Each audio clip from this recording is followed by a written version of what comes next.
Hey everybody, in today's video we're going to be talking about the always on display option on the Amazfit Active 2 smartwatch, and primarily how can you customize the look of that. I've done a video in the past that kind of walks you through slowly how to turn this setting on. If you look at my watch face, this is what it looks like. If I tilt my wrist towards me because I've got the wrist tilt on, basically it looks the exact same. It's just that the screen got brighter because now my watch is actually in watch mode. It's not only in display mode. Now it's back to always on display. And that's fine if you really like that watch face, but what if you want to change it up so you've got a different watch face for always on display versus your watch face for when the watch is on? How do we do that? Now there's a couple of different ways we can get to the settings depending on how you have your watch set up. I'm going to swipe down from the top. I've got settings in my control menu, so that's one way I could get to it.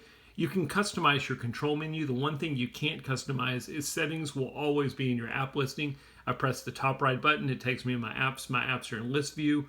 I'm just going to simply go to settings, and then under settings, no matter how you get to it, you're going to be looking for display.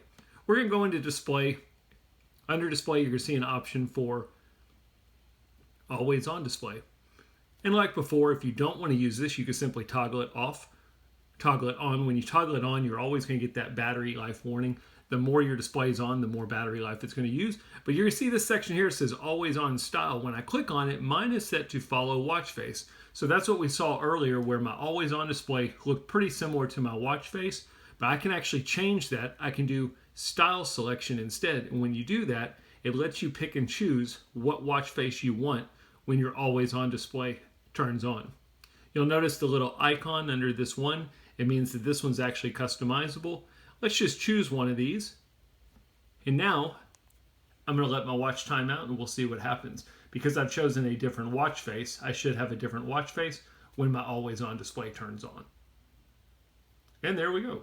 So always on display watch face. When I turn the watch on, my watch face. So that's how you can control it. Go play with it. If you want a different watch face for your always on display, that's how you do it. As always, the video helped. Thumbs up are appreciated. Thanks for watching.